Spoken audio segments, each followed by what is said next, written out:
Kita mulakan So kita tak payah pasang lagu apa-apa, Mizi, tak kita terus Kita tak ada video apa-apa. Terus je lah. Okay, kita start dekat Facebook. Okay, Hani, kita start sekarang. Okay, Assalamualaikum, selamat pagi. So apa khabar semua ya? Diharapkan semua berada dalam keadaan yang baik. Kita pagi ini saya di Kuala Terengganu, hujan daripada semalam. Okay, kita sudah masuk kepada winter time di negeri Pantai Timur ya. Okay, jadi Alhamdulillah pada hari ini 16 hari bulan 10, 2021 kita buat julung kalinya akan bersama di dalam siri webinar. Jadi program kerjasama Pusat Asasi Universiti Awam Malaysia di bawah payung Majlis Dekan Pengarah Asasi Universiti Malaysia. Okey, jadi kita kenali sebagai Asasi Council. Okey. Jadi kita pada pagi ini bersiaran secara live di Webex. Okey, jadi kita lihat sudah ada peserta masuk di Webex dan juga kita akan live di Facebook Pusat Asas Sistem. Okay, jadi kita boleh lihat sama ada kita secara live di Webex ataupun kita di dalam Facebook Asas Sistem, Pusat Asas Sistem UMT. Okey. Jadi pada pagi ini buat julung kalinya Majlis Asasi Council mempersembahkan siri-siri webinar. COVID-19 cabaran PDP amali sains perkongsian amalan terbaik bersama Pusat Asasi Universiti Awam Malaysia. Dan tema kita pada pagi ini adalah kita akan fokus kepada pembelajaran amali untuk mata pelajaran kimia. Okey. Jadi pembelajaran online mula digunakan seiring dengan perkembangan internet. Jadi kalau kita sebut pembelajaran online sebenarnya ia dikaitkan dengan istilah-istilah seperti e-learning, PJJ dan juga sebagainya. Tetapi di Malaysia apabila kita tiba-tiba berkenalan, dipertemukan dengan COVID-19 seawal tahun lepas 2020, pembelajaran online ini mula popular. Kalau dahulu pembelajaran online ini memang sudah ada tetapi kita tidak gunakan secara meluas, tetapi dengan adanya COVID-19, pembelajaran online, pembelajaran virtual, pembelajaran hybrid mula diperkenalkan meluas di kalangan murid sekolah, di kalangan pelajar-pelajar di universiti. Jadi dengan adanya itu kita percaya pelbagai cara, pelbagai kaedah telah digunakan untuk kita mengatasi dan terus untuk kita fokus bagaimana kita ingin membantu murid dan juga pelajar-pelajar kita untuk terus belajar walaupun di dalam keadaan COVID-19. Okey. Jadi pada pagi ini sebenarnya kita membawa 3 panel. 3 panel yang akan saya perkenalkan sebentar lagi. Jadi mereka ini mewakili daripada Universiti Malaysia Terengganu, UMT, UITM dan juga Universiti Islam Malaysia, Antarabangsa Malaysia ya. Jadi kita akan perkenalkan sebentar lagi dan di dalam perjalanan sesi ini nanti yang akan kita jangka berjalan selama 1 jam akan diadakan secara 3 pusingan. Okey, jadi pusingan pertama nanti kita akan berkenalan sebanyak dengan panel-panel kita. Seterusnya nanti kita akan berikan panel-panel ini lebih kurang 15 minit untuk mereka berkongsi apakah yang telah mereka jalankan, mereka amalkan di dalam pelaksanaan amali subjek kimia ketika tahun lepas dan juga sekarang. Jadi kita telah berkenalan, kita telah berhadapan dengan COVID-19, pembelajaran online secara meluas seawal Mac 2020 sehingga sekarang. Kemudian nanti untuk round yang kedua kita akan bertanya tentang isu dan cabaran sekiranya ada dan bagaimana setiap universiti awam, setiap pusat asasi universiti awam mengatasi masalah-masalah yang dihadapi oleh pelajar. Dan soal pusingan yang terakhir, saya pasti semua penonton yang ada di dalam Webex dan juga di Facebook pasti ada soalan-soalan yang ingin ditanya. Jadi kita benarkan soalan-soalan itu ditanya. Sekiranya boleh bertanya secara direct di dalam Webex, silakan. Ataupun sekiranya kita ini memang jenis ramai yang masih lagi pemalu tapi mahu nak bertanya tapi masih lagi malu-malu, jadi boleh juga kita lontarkan soalan-soalan itu di chat box yang kita ada di Webex ataupun di Facebook. Jadi kita benarkan untuk soalan itu diberikan dan kita akan tanya di dalam pusingan yang ketiga nanti. Okey, jadi tanpa membuang masa pada pagi ini kita ingin berkenalan dengan 3 orang panel yang sudah bersedia daripada pagi tadi, awal lagi kita sudah bersedia dengan panel-panel itu. Jadi kita kenalkan. Yang pertama kita ada Encik Wan Tarmizi bin Wan Yusof dari UMT. Assalamualaikum, apa khabar Cik Tarmizi? Salam, Tuan Lady. Saya baik Okey, je ni. sihat ya? Sihat. Alhamdulillah. Jadi tidak merentas pada pagi ini ya? Merentas tapi itulah. Walaupun merentas, kita tak masalah. Ya, walaupun merentas kerja masih lagi berjalankan. Alhamdulillah. Ya, Cik Wan Tarmizi, pensyarah di Pusat Asas Sistem. Okey, jadi mungkin link line tak berapa okey tu kita redha dah. Kita dah biasa dah dengan Yelah. keadaan begitu ya Cik Wan. Boleh Cik Wan Tarmizi? Boleh. Okey. Saya unit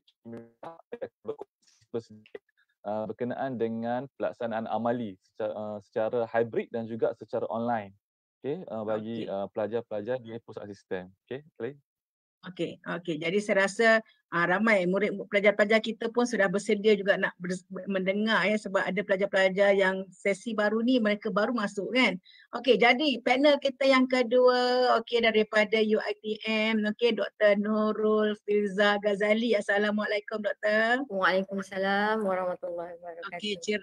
ceria-ceria Doktor pada pagi ini ya. Alhamdulillah. Yeah, alhamdulillah. Okey, Doktor berada di mana, di Dengkil ataupun sudah merentas? Oh tak, saya memang berada di Dengkil dan saya memang berasal dari Dengkil Selangor. Oh, Alhamdulillah. Okey, jadi memang sudah orang kata apa, balik ke tempat asal ya. Jadi kita dapat fokus. Tak payah nak fikirkan merentas Alhamdulillah ya. Jadi Dr. Nurul sudah berapa lama ya bersama dengan Asasi di Dengkil? Lebih kurang masuk tahun ni dah 10 tahun dah. Oh, sudah lama seorang orang dah lama 10 tahun Satu ketika dulu Dengkil itu juga menjadi tempat ulangan saya kerana anak saya tu adalah daripada Asasi Dengkil. Pada tahun Oh. 2018 dah keluar dah pun. Sekarang ni sudah berada di UIA Alhamdulillah. Okey Doktor. Okey, jadi nanti kita akan bertanya lagi Doktor. Okey, so kita ada yang ketiga. Okey, jauh kita pergi terus daripada Dengkil, kita terbang pula, kita pergi tadi daripada Terengganu. Kita naik kapal terbang pergi ke Dengkil dan selepas itu kita terus daripada Dengkil kita pergi kepada Universiti Islam Malaysia, Universiti Islam Antarabangsa Malaysia, Cik Nur Diana Syamim Hasnul. Assalamualaikum. Waalaikumsalam Dr. Laili. Assalamualaikum semua dan selamat sejahtera. Okey, sihat Cik Diana? Alhamdulillah. Ceria pada pagi ini Jadi Cik Diana sekarang berada di mana? Kuantan ataupun di Gombak?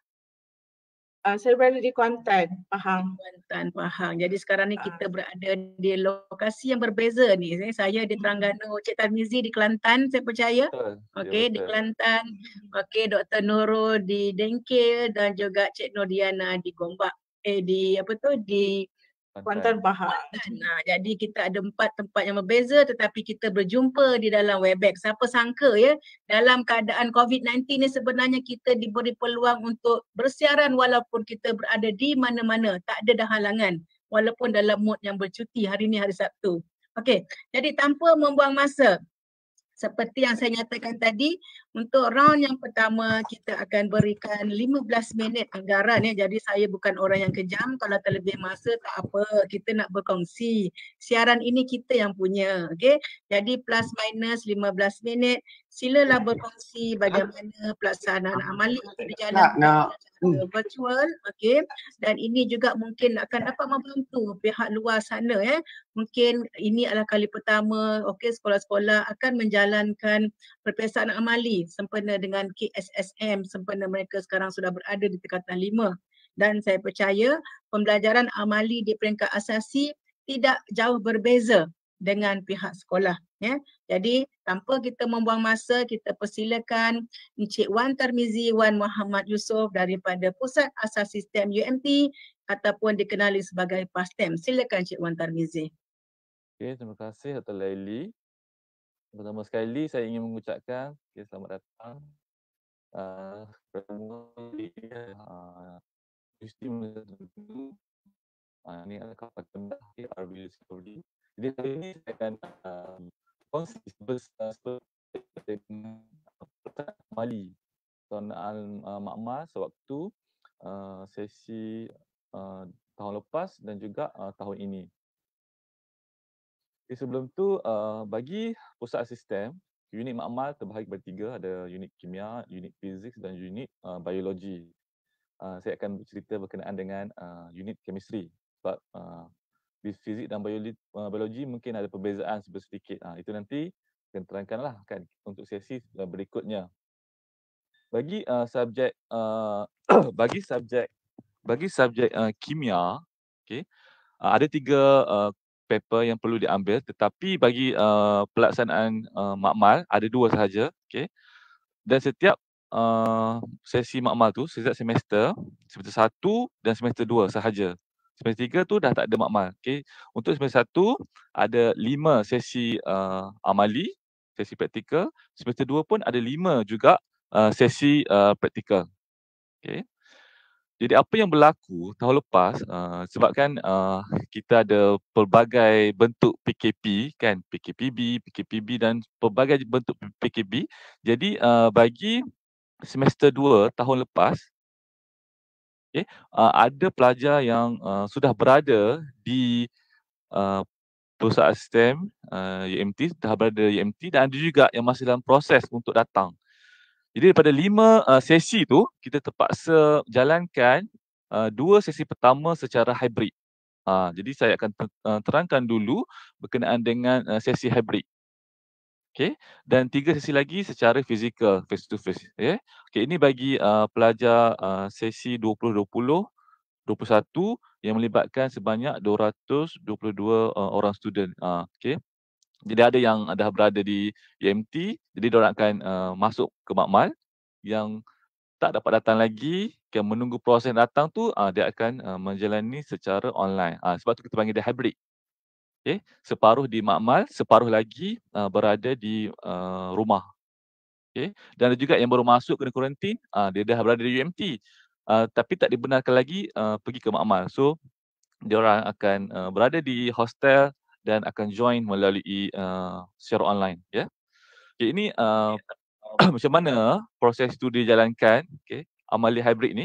Jadi ini saya sedang memberikan penerangan kepada pelajar. Okay, nampaklah kat sini pelajar di makmal dan juga pelajar yang berada di rumah ataupun di hostel. Di sebelum dijalankan satu sesi makmal tu, penerangan akan diberikan. Okay, walaupun pelajar tu mungkin dah baca dulu manual tu, penerangan masih lagi diberikan.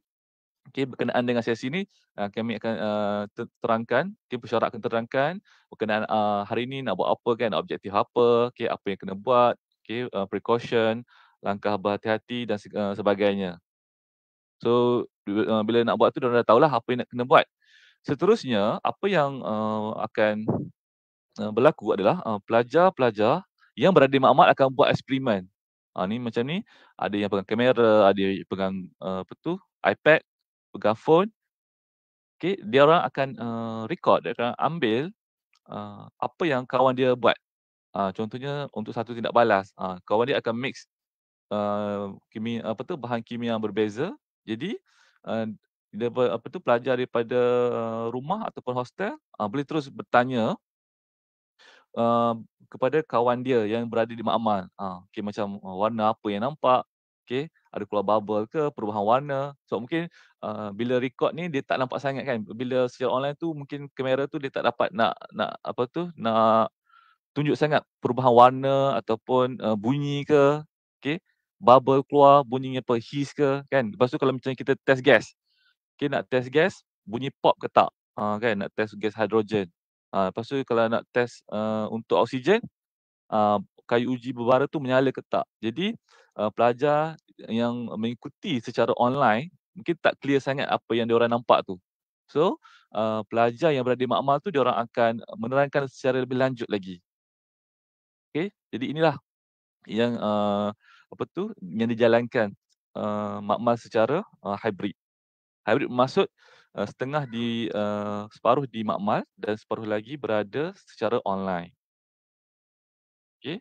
Jadi setiap pelajar tu dia dah ada grup-grup dia. So dia orang akan buat eksperimen secara berkumpulan dan pelajar di rumah atau hostel akan mengikuti secara online. Okay. Ni kalau untuk observation, pemerhatian, pelajar akan dapat lihatlah. Ini sodium. Sodium tindak balas dengan asid dan juga dengan air. Nanti setiap tindak balas tu akan dapat di-observe secara online macam ni. Ini pun satu lagi, nak tunjuk dekat kawan-kawan di rumah, pelajar-pelajar di makmal tu dia akan campurkan chemical untuk tengok perubahan macam solubility ataupun perubahan warna. Kita akan buat macam ni, okey. Jadi itulah untuk bagi pembelajaran secara hybrid. Okey, sebabnya pelajar tak semua dapat datang lagi. Okey, dan seterusnya adalah sesi makmal secara online. Ini fully online, dah tak ada dah yang separuh di makmal, separuh di rumah. Ini kita jalankan bagi sesi 20, 21, 22 melibatkan pelajar seramai 238 orang. Bagi semester ni kita ada 5 sesi dan semua sesi ni akan dijalankan secara online. Disebabkan oleh tak ada student yang dapat masuk, pensyarah akan buat video. Okay, kami akan buat video sesama pensyarah dan kami akan record dulu.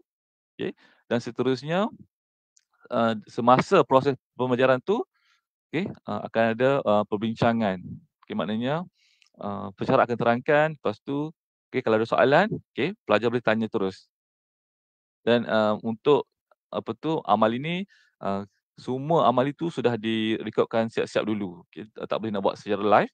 Sebab ialah untuk SOP kan, keperluan SOP dan juga keberadaan kaki tangan yang boleh berada dalam satu tempat tu pada masa yang sama.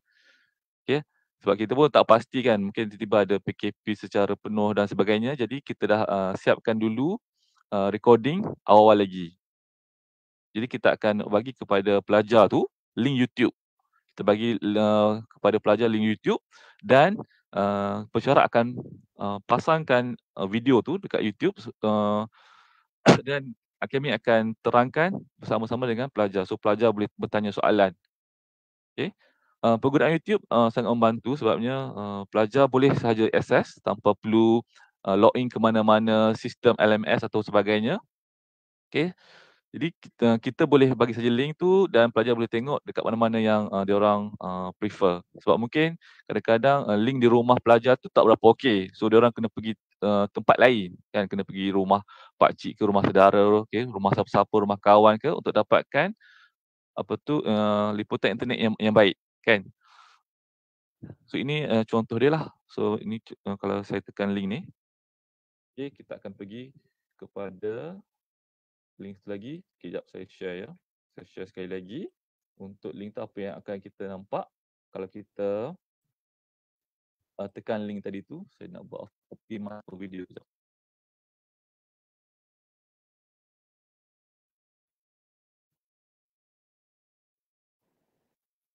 Ya.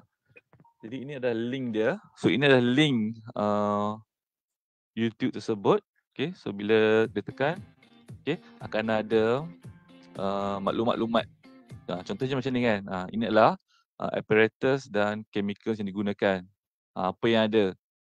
Okay, jadi kami akan terangkan. Okay, kita akan menggunakan thermometer, stopwatch, measure cylinder, weighing balance. Jadi walaupun dah ada dalam manual tu, mungkin ada yang alatan ataupun apparatus tu pelajar tak pernah tengok lagi. Okay. So sebelum mulakan eksperimen tu akan ada penerangan berkenaan, contoh kat sini apparatus, list of chemicals, apa yang digunakan dan juga apakah objektif dia. Okey, nak dapatkan apa. Mungkin video tu tak berapa okey sangat sebab saya share, tapi kalau lihat terus tonton terus daripada YouTube, kita boleh tengok dalam resolusi yang HD lah sampai 1080 pixel pun tak ada masalah.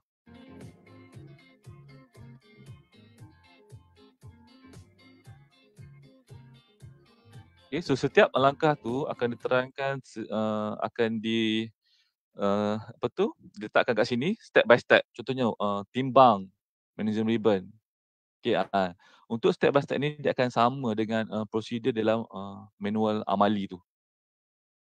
Jadi student akan dapat lihat apa yang berlaku walaupun dia tak dapat buat dan tak dapat rasa eksperimen tu, tapi dah at least kita boleh bagi dia faham lah kan. Contohnya kenapa plastering cup ni kita kena dalam beaker untuk pastikan suhu tu dapat di measure, okey, setepat yang mungkin kan. Kalau kita gunakan bekas metal ataupun terus letakkan dalam beaker, okey, haba tu mungkin sudah di transfer kepada surrounding. So secara YouTube ni kami akan eksperimen macam tu lah.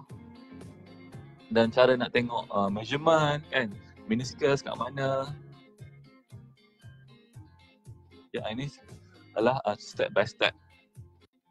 Lepas tu macam mana nak gunakan stopwatch kan, walaupun benda tu nampak simple tapi nak tekan-tekan tu ada cara dia kan. So lepas tu nak measure suhu.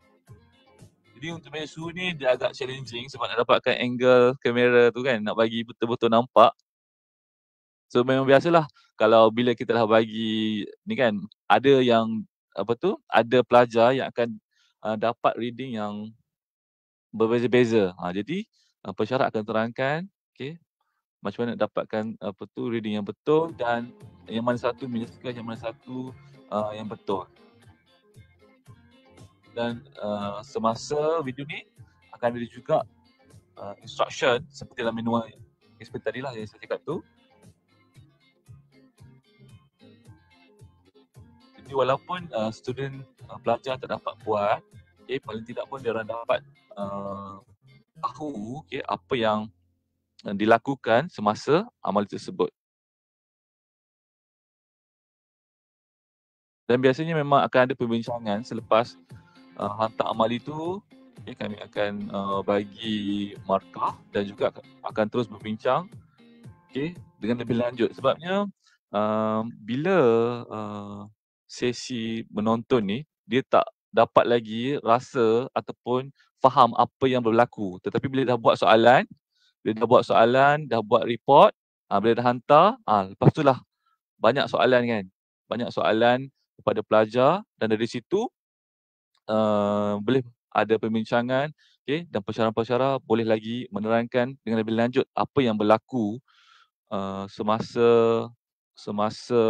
eksperimen dan apakah objektif yang perlu dicapai. Jadi itulah antara cabaran-cabaran dan juga apa yang dilaksanakan sepanjang amali hybrid dan amali online oleh Pusat Asisten untuk Unit Kimia. Okey, Dr. Lely? Itu sahaja daripada saya ya. Okey, Cik Wan Tamizi, tadi apa yang kita dengar dan nampak jelas tadi di mana pelaksanaan amali di asas sistem bagi pelajar-pelajar ini berbeza daripada sesi lepas, sesi 2020-2021 dengan sesi yang baru 2021-2022 kerana keadaan yang berbeza. Tadi kalau kita lihat juga apa yang Cik Tamizi telah jelaskan di mana diperkenalkan tentang pembelajaran amali secara hybrid.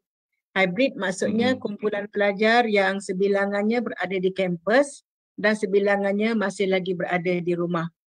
Kan? Ya, betul. Kerana pada tahun lepas kemasukan pelajar ini dia bersilih ganti. Pelajar mula-mula duduk di rumah, saya ingat lagi pelajar duduk di rumah, kemudian pelajar itu berada pula di kampus. Baru beberapa bulan nak balik pula beraya. Jadi keadaan itu kan jadi agak kelam kabut sebab saya pun sebenarnya terlibat jugalah sebagai pengarah. Kita juga terlibat dalam pengurusan bagaimana nak menyusun pelajar masuk dan keluar. Jadi ini yang menyebabkan di asas sistem tadi Cik Wan maksudkan kita dijalankan secara hybrid. Secara hybrid. Jadi secara hybrid tu pelajar yang berada di kampus tu mereka yang menjalankan eksperimen. Jadi tadi nampak menarik Cik Wan kita nampak ada kalau kita biasanya dahulu kita sibuk dengan alat radar, memegang bika, memegang biuret dan sebagainya, tetapi kali ini ada wakil-wakil pelajar yang memegang laptop, dia bercakap dengan kawan yang di rumah. Kan jadi jadi nanti mungkin di dalam soalan Q&A nanti tu kita akan ada yang bertanya bagaimana agaknya apakah bagaimana yang hybrid ni yang berada dekat Makmal tu dia membantu kawan-kawan dia yang duduk di sana tu. Kan jadi mungkin itu nanti Cik Wan boleh jelaskan nanti di dalam Boleh, persiapan boleh. yang ketiga kan. Bagaimana bila pula dia masuk kepada sesi yang baru ini untuk 2021 secara totalnya pelajar berada di rumah. Kan jadi pembelajaran berada di rumah. Dan tadi saya tengok PASTEM memperkenalkan pula pembelajaran amali secara video. Jadi video itu dihasilkan oleh pensyarah. Jadi pelakonnya adalah pensyarah. Kalau yang hybrid tadi tu pelakonnya adalah pelajar-pelajar PASTEM.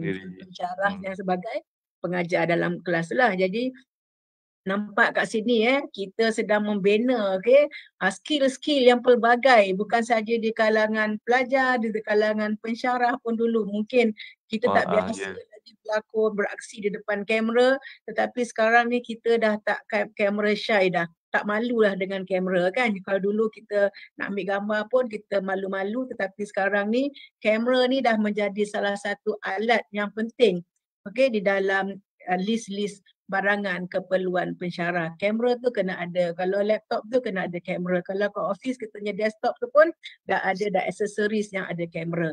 Kan kalau tidak nanti kita susah nak communicate dengan pelajar. Okey, jadi perkongsian yang menarik di mana kita telah dapat melihat tadi perkenalan untuk menggunakan secara hybrid dan juga online. Okey. Jadi saya nak kena ambil beberapa saat, bateri saya ni nak habis kejap ya.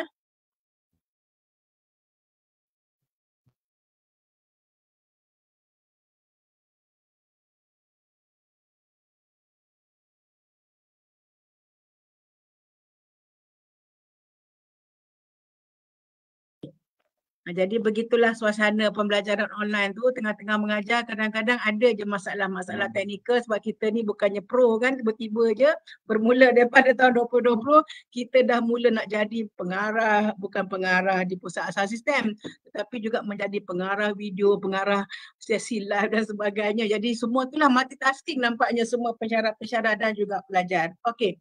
Jadi alhamdulillah, terima kasih kepada Cik Wan Tarmizi tadi telah berkongsi dengan apakah yang diamalkan di pusat asal sistem.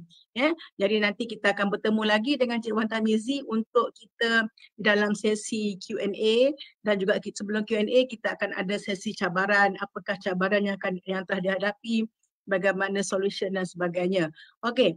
Jadi kita pula sekarang daripada Kelantan, daripada Kelantan kita terbang balik pergi ke Dengkil. Okey, kita terbang balik ke Dengkil, kita berjumpa pula dengan Dr. Nurul Filzah Ghazali daripada Pusat Asasi UiTM Dengkil. Jadi doktor, silakan untuk share bagaimanakah perjalanan subjek kimia di dalam program asasi di UiTM Dengkil. Silakan doktor. Okey, terima kasih kepada Dr. Aidi. Boleh nampak tak skrin slide saya? Ya, jelas doktor. Itu soalan wajib tu. Okey. SS. Satu lagi tu kadang-kadang kita terlupa nak mute ke tak mute kan. Suara kadang-kadang syok sendiri je cakap-cakap rupanya dah 10 minit bagi lecture lupa on mic. Selalulah kalau macam tu kan. Pelajar pula nak tanya takut kan, tapi sekarang pelajar dah kena berani. Kan? Dia kena berani, kena benar doktor. So sekarang ni kita dah benar, kita dengar dan lihat dengan jelas. Silakan doktor. Okey, terima kasih Dr. Laili. Terutama saya ucapkan dengan program di mana kita boleh share macam mana kita semua ni sebagai pensyarah ataupun cabaran lah macam mana nak melaksanakan makmal. Okey. So sedikit pengenalan, saya adalah Dr. Nurul Filzah binti Ghazali, merupakan pensyarah sumber untuk, kalau kita kat sini untuk pusat asasi ni kod semester pertama kimia kita panggil CHM 092. So kan sebab kita asasi setahun, kita ada semester pertama CHM 092 dan semester kedua CHM 096. So secara totalnya pensyarah unit kimia di pusat asasi ni ada 28 orang dan kami ni serve lebih kurang 3,000 pelajar iaitu asasi kejuruteraan dan asasi sains lah. Okay. So saya terus. Katanya kalau doktor share dia punya display agaknya lebih besar skrinnya doktor. Boleh. Gini ya. Okay, thank you. Okey boleh. So kami sama juga macam Cik Tamizi juga. Okey, so pada semester 2020 di mana bermulanya pasca COVID ni,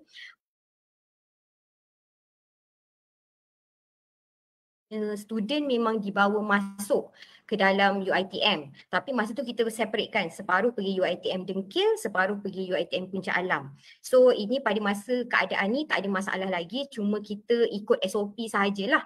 So lab dilaksanakan secara maksudnya F2F, di mana student untuk masa pada keadaan ni adalah sesi makmal.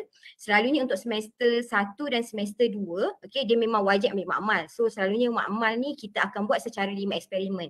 Tapi sepanjang pasca COVID, tidak kira online ataupun bersemuka, kami hanya melaksanakan 2 sesi makmal sahaja untuk satu semester. Okey, dua sesi makmal saja. So masa F2F ni kita ada cara pula bila nak menggilirkan student masuk lab tu. So masa makmal memang ada 2 jam dalam timetable. So kita akan separatekan student, maksudnya sejam pertama 15 orang pelajar, sejam kedua 15 orang pelajar. So itu masa sesi bersemuka. Tetapi masuk dan semester ini yang sedang berlangsung, kita memang totally 100% adalah online. Okay. So seperti yang saya cakap tadi, masa untuk kalau kita ikutkan dalam jadual untuk CHM 092 ni, untuk kimia secara dasarnya adalah 2 jam. So macam mana basically perlaksanaan, hari ni saya nak fokus macam mana kita orang buat session online lah. Okay, so untuk maksudnya kita di Pusat Asasi, pensyarah kimia dia akan maksudnya ambil sejam yang pertama itu kita akan laksanakan Google Meet ataupun Microsoft Team bersama pelajar membuat sedikit perbincangan. Okay, setelah maksudnya kita dah upload ataupun kita dah bagi student video rakaman of the experiment bersama dengan ada satu lagi rubrik kita panggil sebagai experimental output. Dan sejam kedua, okay, ini adalah yang online lah. Okay, apa yang kita laksanakan adalah kita biarkan pelajar itu buat hands on ataupun berbincang secara kumpulan, okay, melalui juga Gmeet, di mana Gmeet ni kan ada recording perbincangan yang dilakukan, ataupun kita orang selalunya pakai Microsoft Team. Microsoft Team ni ada yang breakout room tu di mana kita boleh buat dia bilik-bilik yang kecil. So kita assign student ni, so kita boleh masuk. Pada time sejam tu kita boleh pantau apa yang sedang dibincangkan. Okey, itu secara generalnya lah. Okey. So kalau kita tengok dekat sini, apa yang kami buat adalah sebenarnya untuk sesi makmal ni, saya terus kepada sebenarnya kita akan uji 4 benda.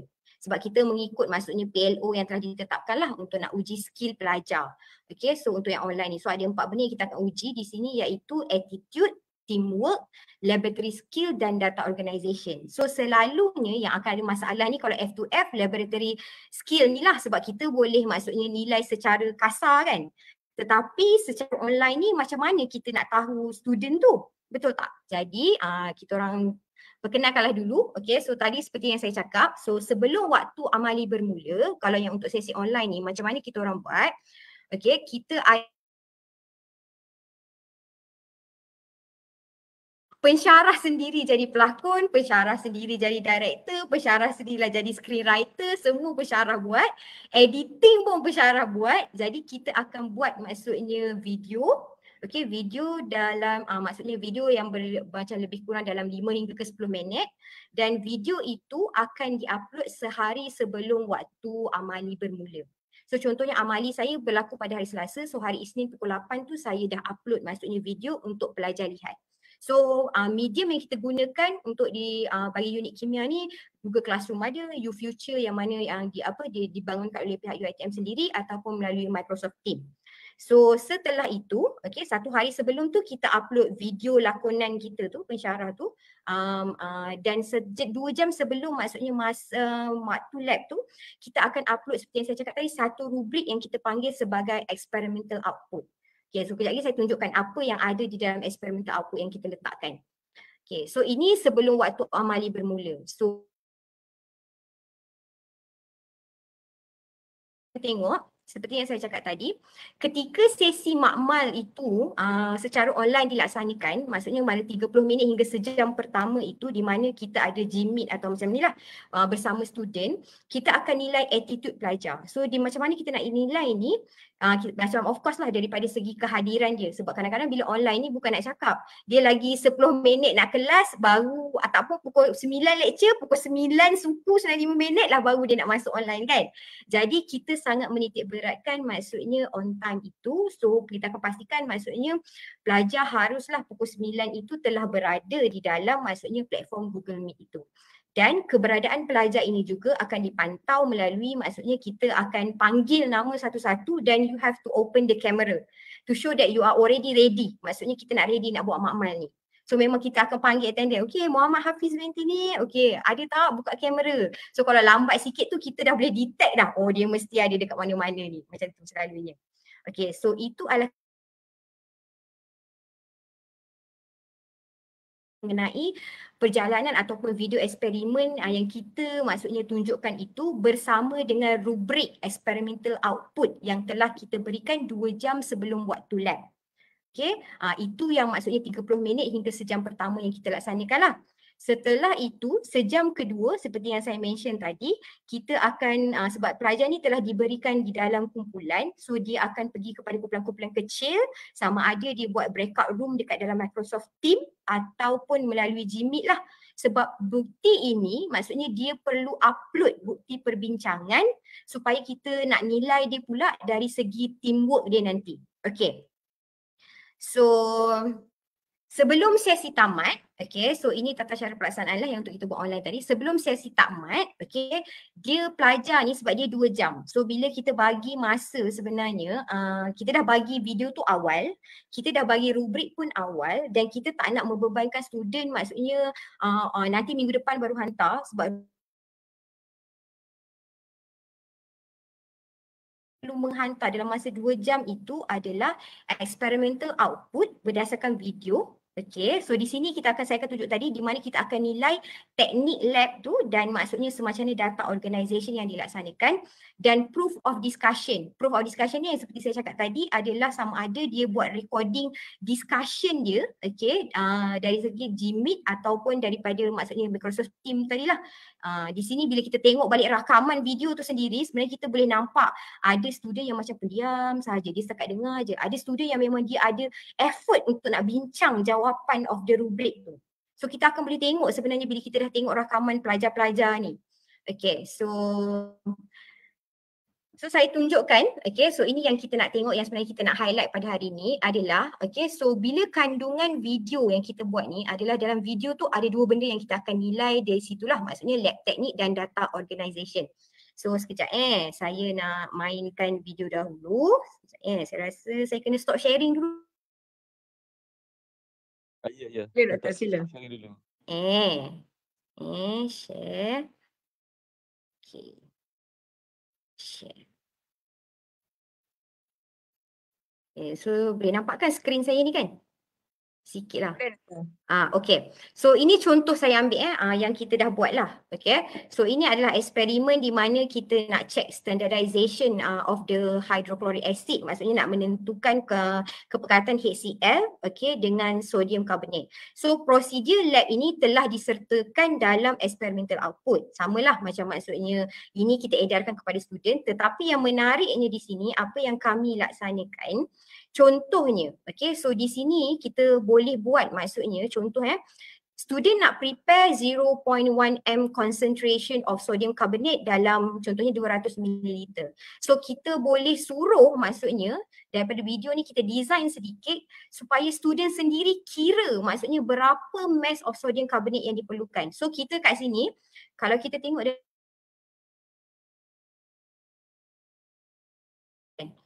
so kalau kita tengok kat sini kita letak dalam video tu, okay, so kita tutup. So ini adalah sebagai salah satu benda data organisation yang kita akan uji lah. Sebab benda ini juga yang kita akan letak dalam rubrik. So kalau kita tengok dekat rubrik di sini, boleh nampak tak rubrik saya ni? Belum nampak ke doktor? Oh, tak apa. Kejap lagi saya tunjuk So maksudnya dia macam di dalam tempat dekat dalam eksperimen kita tu ada certain tempat yang kita boleh uji di mana kita suruh student kira sendiri. Dekat dalam eksperimen itu. So ini adalah satu daripada maksudnya yang kita suruh student buat, dan yang paling menarik adalah apa yang kami lakukan di sini sebab kita nak tengok skill student itu dia faham ke tidak teknik itu. So apa yang kami lakukan adalah certain part ataupun certain method atau teknik yang digunakan di dalam eksperimen ni. Contoh kalau saya tengok di sini, so dia ada satu tempat kita akan macam nilai lah, ada macam satu check sama ada metod yang dilaksanakan itu adalah betul atau silap. Sebab benda ni, sebab macam untuk semester yang maksudnya semester lepas, semester 1 dia dah kenal radas secara F2F. Jadi maksudnya kita mengharapkan semester 2 tu dia dah kenal radas, dia dah tahu teknik. Jadi untuk maksudnya semester 2 online tahun lepas tu, bila kita buat video ni, dia ada certain tempat tu yang memang kita lakonkan metod itu adalah salah dan student harus mengenal pasti sama ada metod itu betul atau tidak. Itu yang kita buat untuk nak uji maksudnya sama ada teknik itu dilaksanakan dengan betul atau tidak. So macam tu kalau macam ni kita nampak dia buat tu silap. Dekat sini kita tahu metod ni silap sebab kenapa? Bila dah nak capai maksudnya calibration mark, you should use a dropper kan. Mana boleh pakai beaker macam tu main tuang je kan. So kita akan di situ benda ni juga sebab daripada video rakaman yang kita minta student hantar maksudnya perbincangan tu, kita akan nampak dari situ kita akan nampak certain student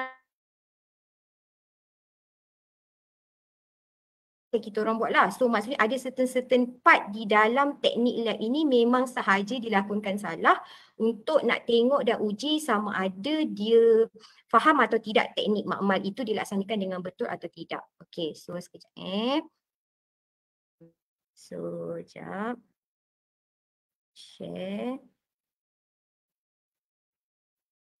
So ini adalah contoh rubrik berdasarkan eksperimen tadilah. So yang saya cakap tadi, rubrik ni adalah kita berikan kepada pelajar. So rubrik ni, okay, so kalau kita tengok kita dah sertakan metod yang dia perlu dilaksanakan, objektif semua kita dah ada dalam ni. So kalau kita tengok ini yang kita bagi kepada pelajar. So ini yang saya cakap tadi tu. So bila dalam lab tu, dalam video tu sendiri, kita boleh macam tutup certain tempat atau hanya bagi data dan student akan masukkan nilai atau data calculation lab tu ke dalam rubrik yang telah disertakan ini. So di sini kita boleh ujilah student sebenarnya. Okay, so student akan isi ini. So tadi kita ada poin-poin kan, teknik 1, teknik 2, teknik 3, teknik 4, teknik 5. So dalam video tu dia akan tengok, kat teknik 1 ni betul ke tidak. Kalau betul dia akan tanda betul lah, kalau salah dia akan tanda salah dan dia perlu justifikasi kenapa. So ini adalah rubrik yang kita buatlah, kita bangunkan untuk maksudnya nak melaksanakan untuk lab online. So kedua-dua maksudnya rubrik dan maksudnya video rakaman hasil perbincangan itu akan diupload dalam masa 2 jam. Selalunya sebab simple rubrik ni dan kita buat maksudnya satu grup hanya perlu hantar satu rubrik sahaja hasil dari perbincangan. So itulah maksudnya yang amalan yang sekarang ni kami sedang laksanakan untuk 100% online. Itu saja kot yang saya boleh kongsikan apa yang kami laksanakan di unit kimia pusat asasi.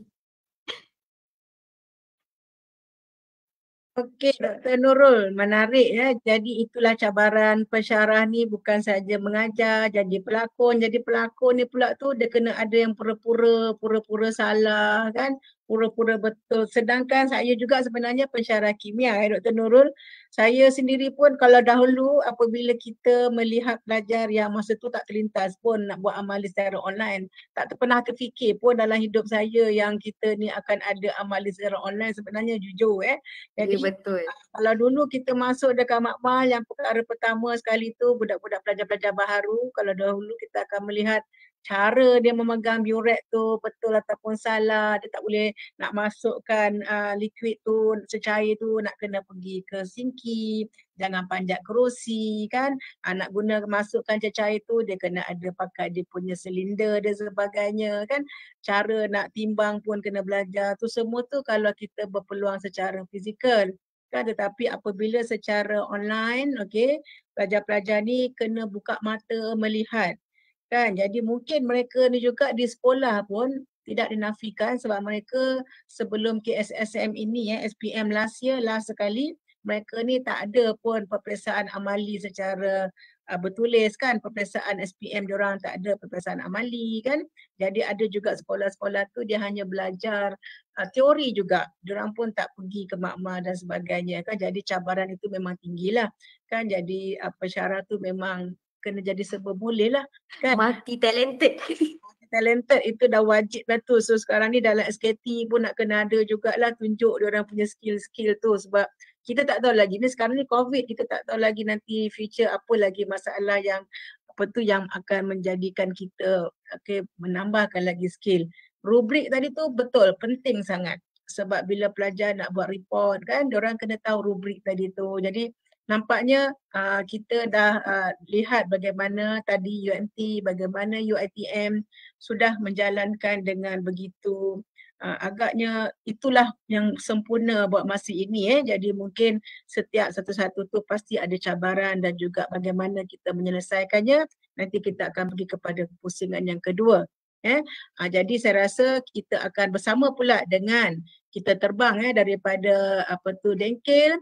Okey, kita terbang pula pergi ke Kuantan. Okey, kita ke Kuantan, kita berjumpa dengan Cik Diana daripada Universiti Islam Antarabangsa Malaysia untuk berkongsi pula Cik Diana, bagaimana pula amalan di IUM, asasi di Universiti Islam Antarabangsa. Jadi silakan Cik Diana. Okey, terima kasih Dr. Laili. Okey, Assalamualaikum and selamat sejahtera semua. Okey, sekejap ya, saya share dulu saya punya slide. Harapnya insyaAllah okey.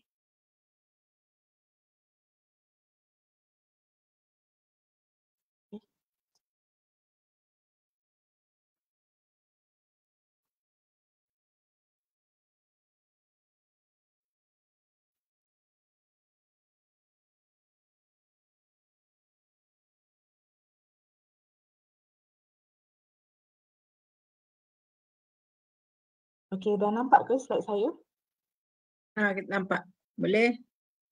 Sekejap ya, saya nak kena alihkan ke bawah sikit. Okey, so tanpa melengahkan masa lagi, seperti rakan-rakan saya yang lain pun bercerita tentang pengalaman macam mana mereka handle lab ataupun amali secara online ataupun secara maya. Okey, sama juga kami pensyarah di Department Chemistry CFS-IIUM, kami pun turut terkesan bila kita kata COVID sahaja, every sector ada terkena impak dia tersendiri. Okey, so kita daripada sektor pendidikan pun sama juga. Okey, di mana kita dah biasa face to face berjumpa dengan students, melakukan hands on eksperimen dekat lab. So di mana bila tiba-tiba je COVID tu ada, okay, so semuanya kena stop sekejap. Okay, so pause at the moment dan kita kena fikir apa medium yang sesuai untuk kita approach the students. Okay, so ini sedikit sebanyak sharing yang terbaik di mana kami katakan yang kami mampu lakukan secara terbaik untuk para pelajar kita. Okay, so saya start dengan pendahuluan. So di mana saya akan bercakap tentang 4 points ni. Okey, pengenalan subjek kimia, objektif, pengendalian pre-recorded video dan juga sedikit pengendalian online virtual lab yang kami lakukan pada semester ini dekat new cohort. Okey. Alright, so bila kita sebut pasal subjek kimia, okay, so untuk Department Chemistry CFS-IIUM, kami menyediakan 2 program iaitu Chemistry 1 di bawah kod CHL 0315, Chemistry 2 CHL 0325, di mana dua-dua kod ni ada eksperimen yang mereka kena lakukan untuk melengkapkan phase pembelajaran dia untuk semester itu.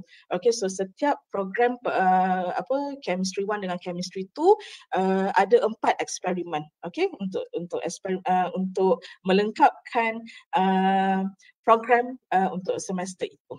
Okay, so objektif. So bila kita sebut pasal amali, okay, so students akan datang ke lab, okay, berada dalam fasa face to face usually, dia hands on. So objektif ada a few objektif yang kita kena make sure that student achieved, okay, waktu mereka face to face. Okay, so kita akan make sure students dapat kenal pasti radas, cara penggunaan bahan kimia mengikut prosedur standard yang betul. Okay, so kita akan make sure kita akan ajar students, okay, so dapat mempelajari cara untuk merekod data, macam mana dia nak buat observation, macam mana dia nak measure the weight of the sample, okay, macam mana dia nak buat titration process, okay, so itu yang kita nak kena achieve, okay, so that is one of the objective yang mereka kena achieve bila mereka datang ke lab. So at the same time juga kita kena make sure antara yang penting, yang sangat penting adalah penyediaan lab report, scientific lab report, because kenapa kita perkenalkan amali kepada student di pusat asasi, sebab inilah knowledge yang mereka perlukan untuk carry bila dia further study di degree nanti. Sebab waktu degree nanti mereka akan melakukan final year project. So sedikit sebanyak mereka kena tahu macam mana nak tengok nak tengok data guna Burette, okay, macam mana nak guna pipette, macam mana nak guna analytical balance, okay, so itu antara objektif yang kita yang students kena tahu bila mereka datang ke lab. Okay. So bila pandemik melanda, okay, COVID melanda, so ini antara banyak sebenarnya cabaran para pensyarah satu Malaysia, saya kira satu dunia lah saya kira kan. Okay, so bila kita kata seingat saya ketika itu bila dia kata okay, COVID melanda and then PKP. Alright, so segala face to face kena stop. Okay, so at that moment kami pensyarah macam fikir macam mana kita nak tukarkan pengajaran amali kita kepada online. Macam mana kita nak make sure that all the objectives yang budak kena achieve, okay, so diorang dapat dalam pelajaran online tu. Okay, so ini antara yang saya boleh listkan. Okay, so sebab antara kami, okay, boleh saya kirakan tak ramailah yang nak reti nak menghasilkan video. We have no idea.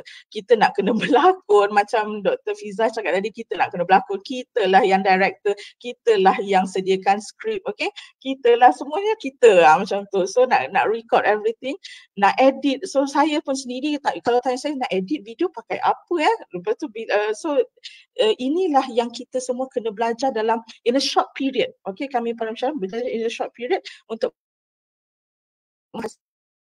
video online. Okay, so dan pada masa yang sama sebab kita kena tahu kita tak nak pelajar kita ketinggalan. Okay, so bila kes online macam ni banyak benda lah yang kita kena ambil kira. So kita tak nak mereka ketinggalan dan memikirkan medium yang sesuai untuk kita gantikan full lab report submission. Okay, sebab memanglah kalau kita students melakukan amali towards the end, kita nak kena tengok apa yang mereka pelajari, objektif tu achieve ke tidak, macam mana dia nak record the data, macam mana dia nak buat discussion, so everything tu semua in a full lab report submission. So bila saya kata cabaran yang dihadapi oleh pensyarah, kita boleh nafikan cabaran yang para pelajar hadapi. Okay, so para pelajar sama juga dia orang kena change mode belajar tu daripada face to face di mana dia boleh nampak cikgu bercakap, dia lebih senang memahami, dia boleh tanya directly, kalau ni saya tak faham macam mana nak kira, macam mana nak buat ni, macam mana saya nak mengendalikan radas ni, so dia boleh tanya.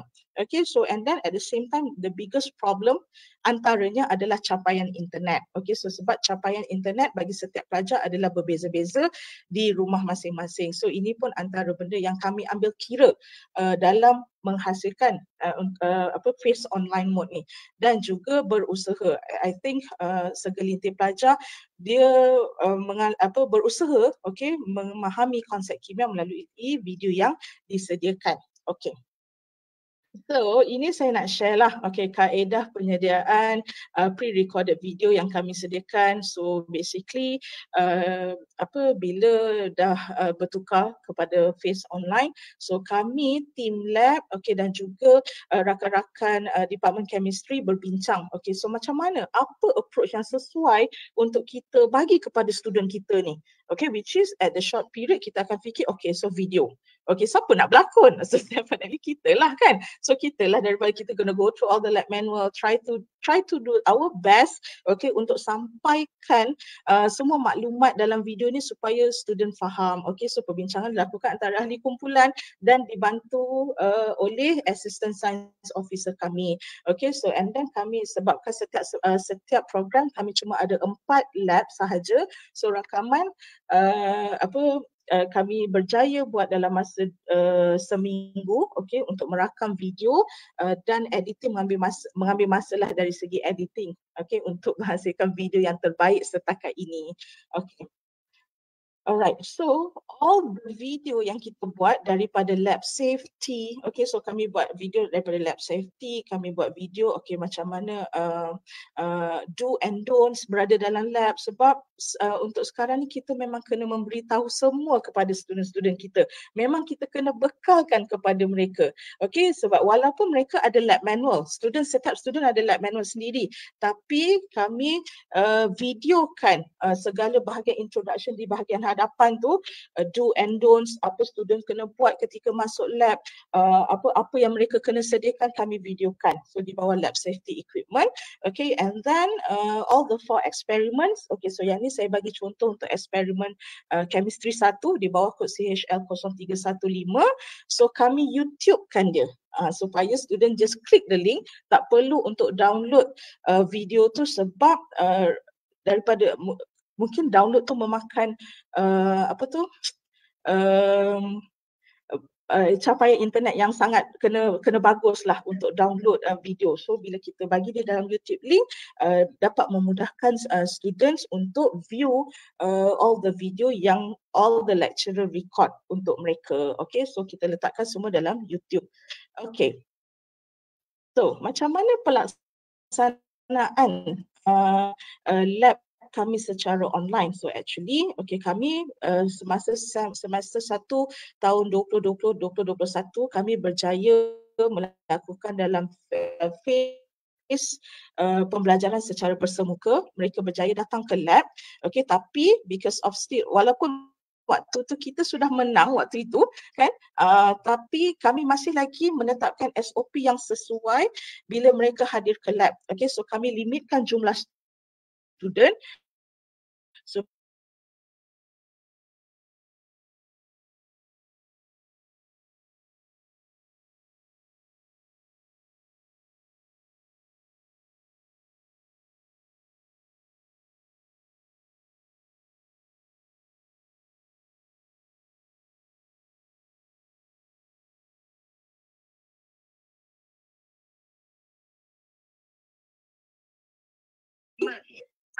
inilah cara yang kita sediakan. Okay, so what we do is sebelum sesi lab, okay, para pelajar akan membaca dulu bahagian eksperimen sebab dia orang dah ada lab manual, kami bekalkan lab manual semua. Okay, so mereka akan baca bahagian pendahuluan, bahagian introduction dan soalan pre-lab disediakan. Kenapa kita bagi soalan pre-lab ni? Adalah untuk kita make sure that budak baca introduction part tu. Dia bukan sambil lewa, sebab bila kita kata amali je, student macam alah amali je, macam tu contohnya. Kami tak nak macam tu. So they walaupun benda ni berlaku secara online, they need to read the introduction part and we give a question pre-lab. Okay, so during the lab session, semasa sesi lab tu, okay, para pelajar akan menonton pre-recorded video yang daripada YouTube link bersama-sama dengan pensyarah. Okay, dia boleh sebenarnya kita upload awal dan mereka menonton, tapi during the lab session mereka akan menonton video bersama-sama dengan kami. So during that session, so pensyarah akan membantu pelajar untuk menerangkan bahagian mana yang dia tak faham, yang ni bahagian apa. Bila kita kata video, biasalah mesti ada kekangan kan, mestilah ada kekangan. Kita tak dapat, yelah kita bukan pelakon kan, macam mana kita tak dapat to shoot the correct angle kan, macam mana nak shoot betul-betul exactly the video yang kita nak. So dari situ kekangan sedikit lah untuk pihak kami. Okay, so pensyarah akan membantu, akan memberi penerangan dan penjelasan. Okay, so setelah habis days menonton pre-recorded video, kita akan melakukan discussion, okay, whether they understand or not the objective of the experiment, dia faham ke tidak. So apa yang mereka tak faham tu dia orang akan bertanya. So there will be a Q&A session between among the students and also para pensyarah. Okay, then kita akan edarkan soalan post lab yang menggantikan scientific lab report kita. Okay. Kami faham, okay, nak buat scientific lab report tu, okay, so dia kena write down everything, okay, kena discuss, reason out kenapa, okay, based on the observation dia orang tengok, which kita change it into the post lab. Okay, so di mana di situ mereka akan key in everything, apa yang dia nampak, apa yang dia view during the pre-recorded video. Okay, so dia orang akan record dekat situ. Okay, so contohnya kalau eksperimen organik, so dia akan tengoklah what happened dekat tolerance test ni. Okay, so mana satu sampel yang menunjukkan positive test towards the tolerance, towards the any of the reagent eksperimen yang kita buat tu, dia orang akan tengok. So sama juga dengan titration. So dia orang kena observe, dia orang kena view, value kita akan bagi. Tapi concentration mereka kena kira. So itu sedikit sebanyak tentang post lab kami, dan medium untuk di-upload, dimuat naik soalan post lab dekat GC ataupun Microsoft Teams. Okay, so selepas sesi lab, okay, so kami beri masa kepada pelajar selama 2 hari untuk completekan post lab yang kita bagi tu, okay, dan mereka akan muat naik. Dia kena hantar dekat pensyarah after 2 days dekat GC dan juga Microsoft Teams. Okay. Alright, so ini sedikit sebanyak rakaman. Saya ambil sedutan rakaman sahaja video organik kami, okay, kepada kami letaklah, kalau if you notice dekat situ kami letaklah prosedur dia sedikit, okay, dan before kita start the experiment pun kita akan explain dekat students as well, they read the procedure juga, okay. So dekat situ, dan kita try shoot the best yang kita boleh berilah untuk mereka nampak perubahan setiap sampel yang kita bagi tu.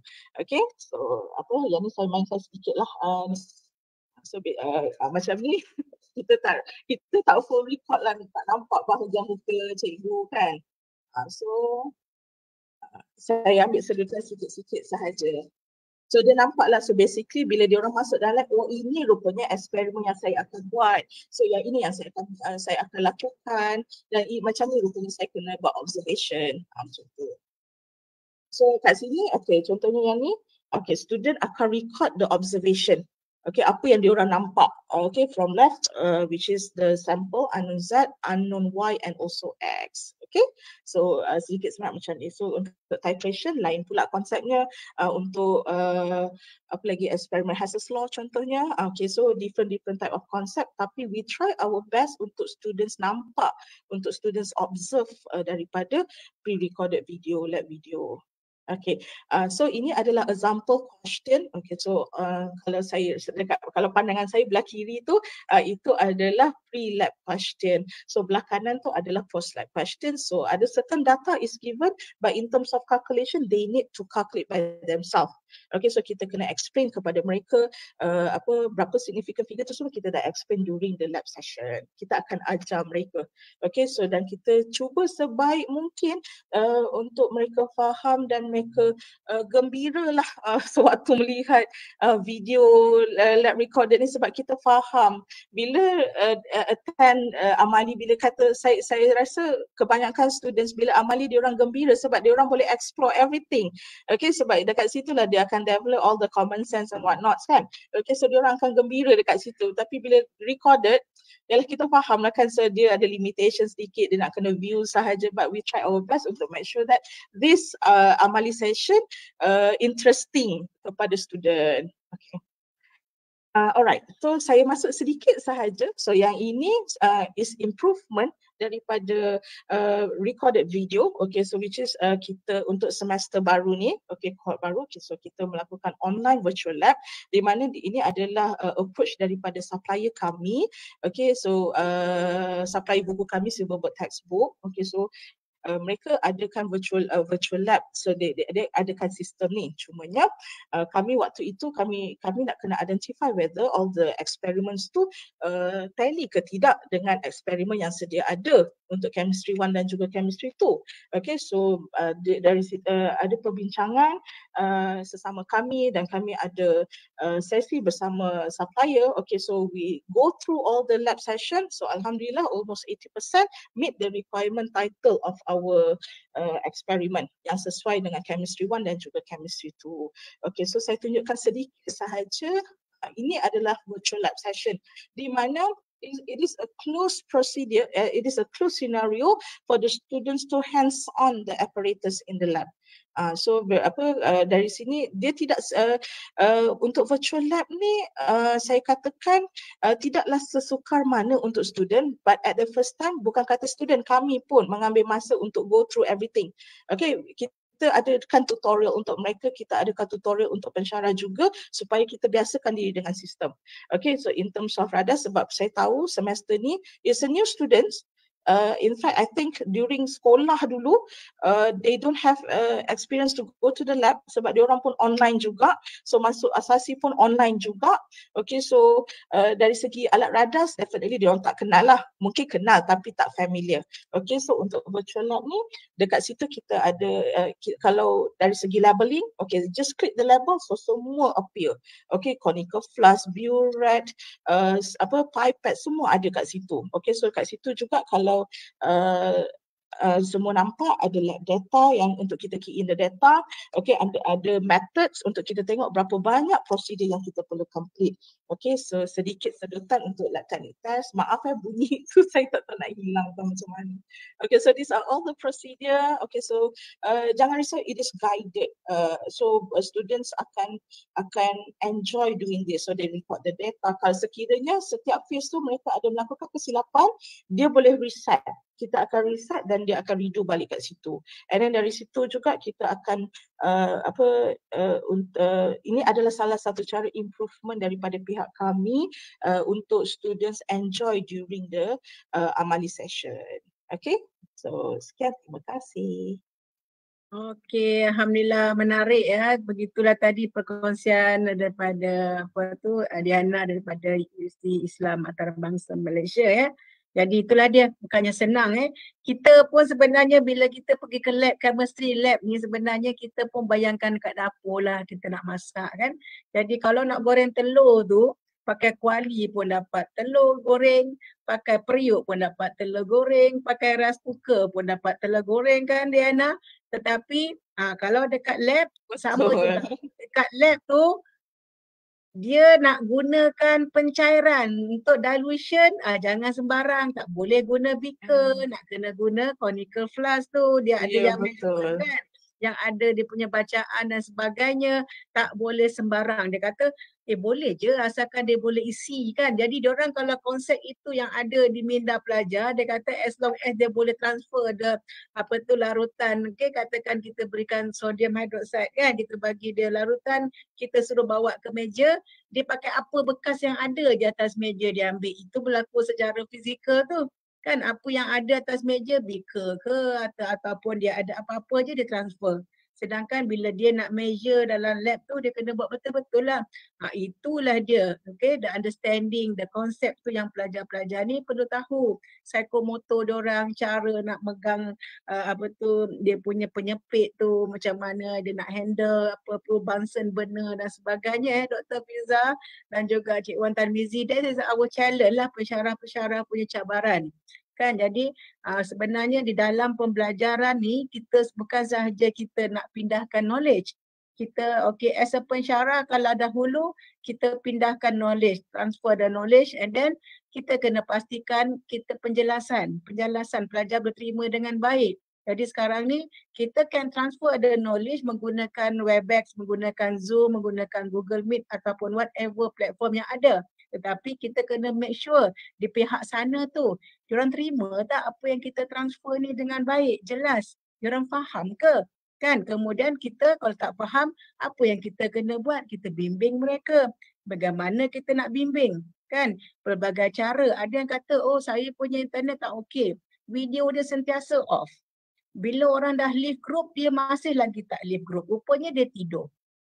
Kan, jadi macam mana kita nak pastikan tu, cabaran tu memang ada kan. Jadi kalau pelajar di pihak sana pun diorang pun tak serius macam pensyarah yang terpaksa multitasking, di pihak pelajar pun kena juga. Kan, jangan diorang ambil mudah lah. Dan kemudian bimbing itu dan kita secara jujurnya kena beri tunjuk ajar yang sebaiknya lah kepada pelajar. Itulah dulu kalau kita sebagai pensyarah, saya juga pensyarah, kita dahulu kita ajar saja pelajar. Tetapi sekarang bukan saja ajar, kita kena pastikan di pihak sana bagaimana penerimaan mereka, bagaimana kita nak test mereka tu faham apa kita ajar, kan? Dan bila kita bagi soalan, jawapan diberi kat kita pun kita wonder, ya ke jawapan diorang ni ke dia bertanya Mr. Google, Miss Google, kan? Dia boleh tanya je ataupun dia boleh apa saja.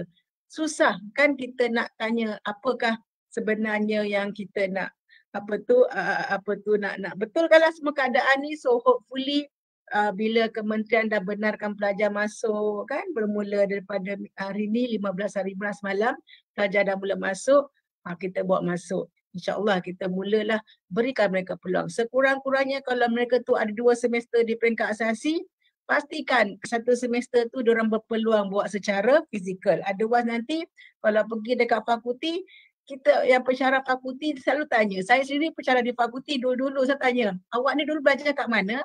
Dia kata sebutlah daripada asasi mana ke matrik mana kan. Mulalah kita nak menyalahkan si cikgu tu. Apa yang awak belajar dulu ni kan. Jadi sekarang ni pun akan benda yang sama lah. Dia belajar apa ni, jadi kan pensyarah dekat fakulti pun kena awas jugalah. Tak boleh menyalahkan pensyarah sebab pensyarah mungkin dah buat the best. Tetapi penerimaan pelajar tu. Jadi kita pun marah juga. Awak pegang biurat pun tak tahu. Masa kat matrikulasi ke, masa kat asasi belajar macam mana. Kan tak betul-betul tak tengok ke. Tapi sekarang mereka tak ada peluang dah.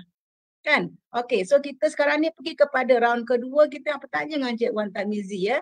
Sepanjang Cik Wan Tamizi dan juga tim kimia di Pusat Asas Sistem, saya percaya cabaran itu pasti ada. Cabaran pasti ada. Jadi mungkin Cik Wan Tamizi boleh share sedikit apakah cabaran yang telah dialami, okey, dan bagaimana mengatasi cabaran itu. Okay, terima kasih Dr. Larry. Jadi untuk cabaran ni, okay, untuk cabaran, apa yang kami lalui sepanjang proses hybrid dan online session ni, cara pertama adalah internet connection problem lah. Jadi macam mana nak selesaikan masalah ni? Semua sesi memang kita akan record. Kita akan record semua sesi dan sesi tersebut kami akan upload lah kepada sistem LMS ataupun Google Classroom. Dan di sinilah mungkin adalah seorang dua yang menggunakan alasan seperti tak ada connection yang bagus, lepas tu dia pergilah, dia tidur ke apa ke. Jadi itu kita kena tengok case by case lah kan, kita kena follow up. Okay, diorang kat mana, macam sekarang ni ramai pelajar yang kena pergi vaksin. So bila diorang pergi vaksin, dia akan cakap lah, okay sir, saya tak boleh join kelas. Jadi kita akan minta MySejahtera screenshot. Betul tak dia pergi vaksin? Ataupun apa-apa yang diorang cakap tak boleh join tu, kita akan lihat kepada record. Tapi walau bagaimanapun, tak kisahlah diorang tak ada internet yang okey ataupun ada urusan lain, kita sentiasa standby dengan recorded video. Okay, untuk hybrid pun ada recorded video dan untuk online pun kita ada recorded video. Ya. Dan seterusnya untuk penilaian psikomotor ni, penilaian practical skill. Sebab bila kita cerita pasal biurat kan, so macam mana kita nak pastikan pelajar tu dapat gunakan biurat yang betul. Okay, ataupun macam mana nak pastikan pelajar tu pandai guna bangsa sempurna. Okay, nak hidupkan sempurna, nak pegang crucible, guna guna penjepit tu kan, tong tu. Nak pastikan dia tak boleh tahu. So pensyarah memang kami kena standby dengan jawapan. Okay, explanation tu kena jelas dan kena terus fikir apa yang mungkin berlaku bila diorang buat. Okay, contohnya bila kita ajar tajuk acid base ataupun tajuk stoichiometry kan, nombor hormon. Bila student belajar tajuk yang teoretikal macam tu, bila diorang buat exercise, diorang akan ada soalan. Tetapi bila diorang sendiri tak buat pun amali tu, diorang tak boleh nak imagine. Di soalan tu pun diorang tak boleh nak fikir soalan apa. Jadi pensyarah kena bersedia untuk bagi penerangan yang sebetulnya dan juga apakah error ataupun kemungkinan yang berlaku. Contohnya burette.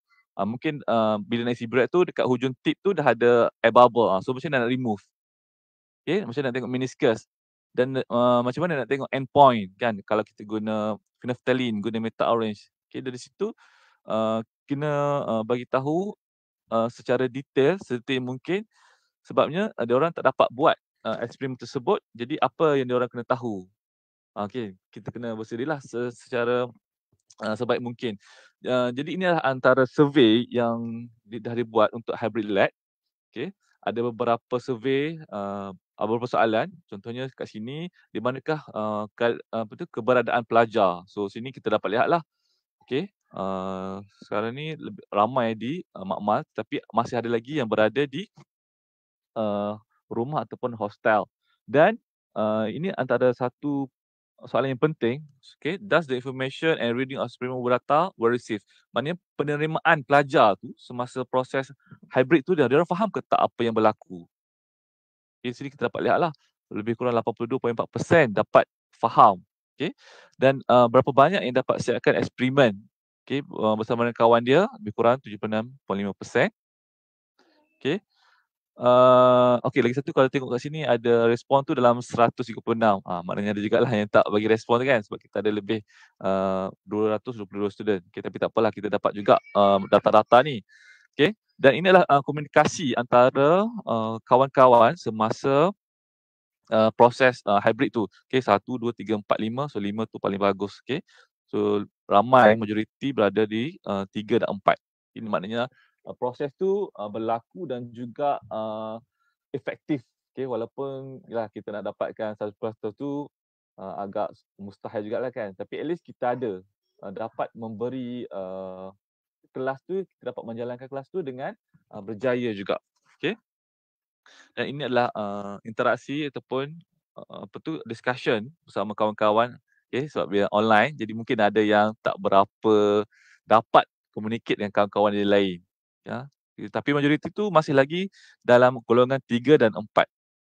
Dan sekiranya in future kan memang kat sini kita nampak lihatlah okey tak ramai sangat yang nak buat secara online. Dan memang okey pelajar-pelajar lebih suka face to face sebab dia orang sendiri nak rasa ataupun nak tahu kan bila buat eksperimen tu apa yang berlaku, apa yang kemungkinan error ataupun masalah yang dia orang akan jumpa. Okey.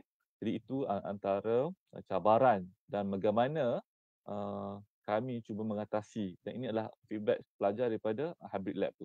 Untuk yang online lab ni tak ada lagi sebab kita nak tunggu habiskan semua dulu sesi makmal dan kita akan buat jugalah. Okey. Jadi Dr. Laili, itu adalah antara cabaran dan bagaimana penyelesaian yang dah dibuat bagi memastikan sesi makmal tu dapat dijalankan secara sebaik mungkin. Ya, Doktor? Jadi saya rasa itu satu kaedah yang baiklah. Jadi sekarang ni dalam keadaan kita online ni, survey itu adalah satu bahasa kita dengan pelajar. Apa sahaja yang kita nak dengar daripada pihak mereka, survey lah yang kita bagi. Sampai kadang-kadang tu diorang pun dah confused. Ni survey apa pula dia bagi kan, banyak sangat survey. Jadi kadang-kadang kita nak mendengar daripada pihak mereka sebelum kita meneruskan apa-apa yang kita rancang. Okey, satu je tadi Cik Tamizi, kalau Cik Tamizi tunjuk data tadi tu, walaupun ramai yang ke arah 3-4-5 masih lagi ada segelintir yang 1 dengan 2 tadi tu. Di mana mereka ini mungkin tak ramai, 3-4 orang saya tengok tadi kan, yang masih lagi berada dalam penilaian tu dia duduk dekat belah 1 dan 2. Jadi pelajar tu walaupun tak ramai tetapi kita memang sebolehnya kita nak semua whole pelajar kita tu dapat manfaat. Jadi kalau yang tercicir seorang dua orang tu, apakah sebenarnya yang inisiatif ataupun bagaimana usaha pensyarah tu nak menarik pelajar yang tercicir ini. Mereka tu sebenarnya cabaran kita. Kita tak tercabar dengan pelajar-pelajar yang belah 5, belah 4 tadi tu. Sebab mereka ni ikut saja apa yang kita berikan. Tetapi cabaran itu adalah pelajar yang tercicir tu. Kita tak nak dia orang tercicir. Apa sebenarnya usaha itu dilakukan?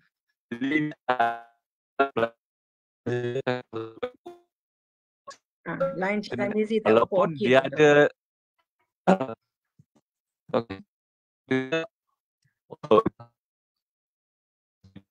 ini. Tak apa-apa, okey tu Cik Tamizi tak apa jelas. Okey. Sikit lagi. Okey. Ha. Okey. Jadi ini adalah antara pelajar-pelajar yang biasanya mengambil kesempatan dalam kelas online hybrid ni. Jadi apa yang kita kena buat, kita memang kena selalu cari dia orang. Okey. Contohnya dia orang tak hantar report. Jadi dia akan bagi alasan lah, lupa tak net.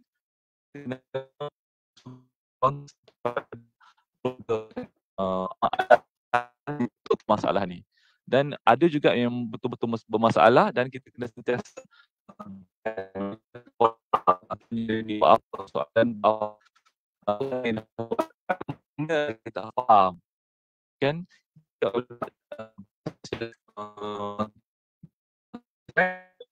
internet dan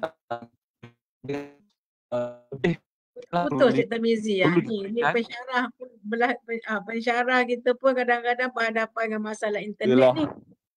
Kan. Okey. Kan pada pelajar di pencandu kita dah nampak dah, awal-awal memang dah nampak dah. Kalau selalu cakap ada masalah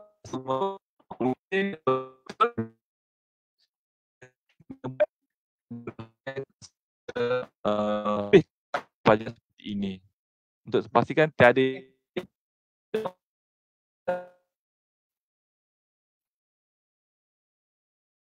Jadi mungkin Cik Tamizi berhadapan dengan masalah ya dengan internet. Jadi biasanya pelajar ni, mungkin pelajar-pelajar ni yang bermasalah, kita biasanya akan melihat data peribadi dia. Kita akan cuba mengesan betul ke dia ni bermasalah disebab masalah internet dan sebagainya, ataupun memang pelajar itu mengambil kesempatan dengan keadaan yang ada. Jadi maksudnya data peribadi dia kita akan rujuk, Cik Tamizi, kita akan rujuk data peribadi, kita akan menggunakan mentor dan kalau perlu kita akan menghubungi ibu dan bapa mereka untuk bertanya. Jadi itulah sekarang ni kita dah sampai ke merentas kepada ibu bapa. Kadang-kadang ibu bapa kalau kat PDPR pun memang ibu bapa terbeban, tetapi dengan pelajar-pelajar asasi duduk dekat rumah ni pun ibu bapanya pun kita kena kacau juga. Kalau anak dia tak datang, kita kena kacau lah ibu bapa kan. Pastikan. Saya dulu ingat lagi last year, sampai ibu bapa kata doktor, bagi saya jadual kelas anak saya sebab apa? Saya risau anak saya tidur. Sebab dia kata dia tak ada je kelas. Jadi ibu pun heran. Kan jadi ibu bapa jugalah membantu kita bersama-sama kan. Okey, Dr. Nurul Fizal. Terima kasih Cik Tamizi ya di atas perkongsian tadi tu. Okey, Dr. Nurul Fizal mungkin daripada UiTM, apa agaknya masalah cabaran daripada pihak pensyarah, pihak pelajar ataupun pihak pengurusan sendiri dan bagaimana diatasi pencabaran-cabaran itu? So terima kasih Dr. Laili. Okay. So sama macam cabaran yang kita hadapi, saya rasa cabaran yang dihadapi ni worldwide, memang masalah internet macam Cik Tamizi tadi. Student akan bagi reason, okay kita tak ada maksudnya capaian internet yang memang maksudnya masalah. So tapi solusi dia macam biasalah, kita akan berikan video rakaman kepada pelajar, video rakaman yang telah kita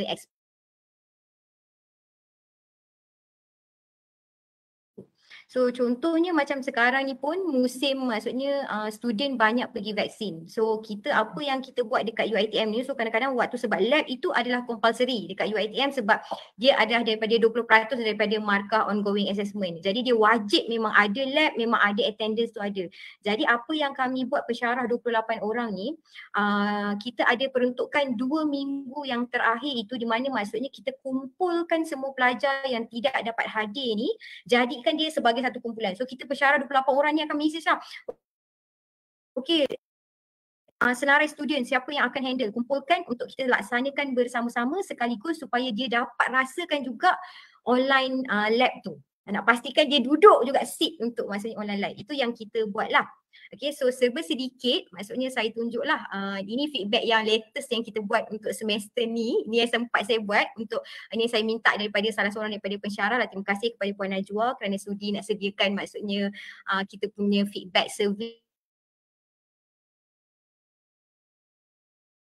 ni untuk adalah 98 orang lebih kurang. So nampak dia kat sini semuanya macam semua setuju okey je. Jadi tak tahulah kan, tapi buat kata Dr. Lagi tadi sebenarnya yang kita kena tengok ni yang 1 orang, 2 orang ni yang kita kena pasti ada masalah ni. So kalau kita tengok dekat sini, bila kita tanya sama ada briefing sejam pertama yang kita laksanakan itu okey ke tidak, maksudnya dengan video yang kita perkenalkan tu, so 61 orang ni kata setuju, boleh, faham maksudnya. So and then bila kita explain pasal rubrik yang saya contoh tadi, saya bagi tunjuk tu rubrik simple yang perlu diisi, apa yang dia perlu buat berdasarkan video ditunjukkan tu pun 59 orang cakap maksudnya okey, faham. Tapi 1 orang ni tak tahulah kenapa, mungkinlah maksudnya ada sedikit kurang faham di situ. Tetapi sekiranya ada yang macam ni, kita akan tanya dan kita akan kadang-kadang bukan nak cakap, kita sanggup maksudnya face to face Google Meet khas dengan student ni sahaja bertanyakan kadang-kadang apa yang dia tak faham. Kita kadang-kadang kena extra effort sikit lah, maksudnya kita sebagai pensyarah ni kadang-kadang kita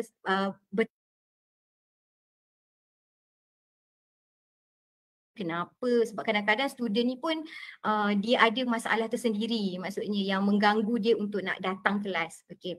So kalau kita tengok dekat sini pula, kalau kita tengok 42 orang yang bercakap, maksudnya yang berdasarkan apa yang kita orang laksanakan ni agak menarik, tapi masih lagi lah kalau kita tengok ni masih prefer adalah F2F lah.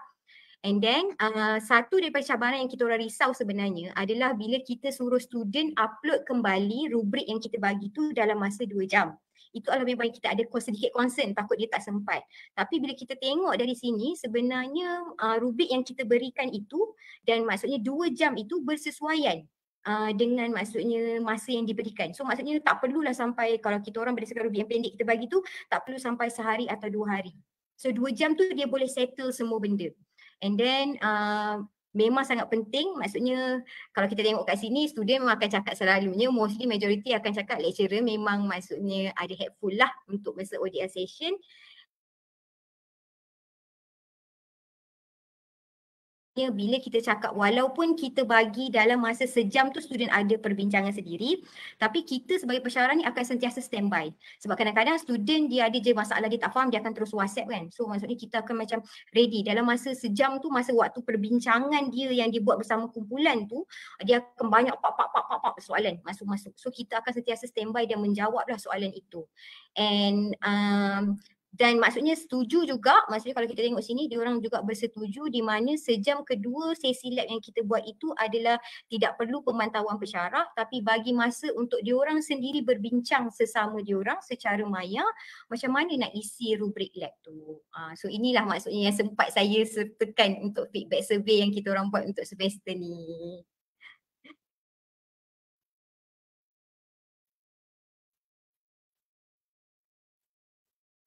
Okay. Itu sahaja yang boleh saya kongsikan lah, maksudnya survey yang kita laksanakan yang sempat saya buat maksud.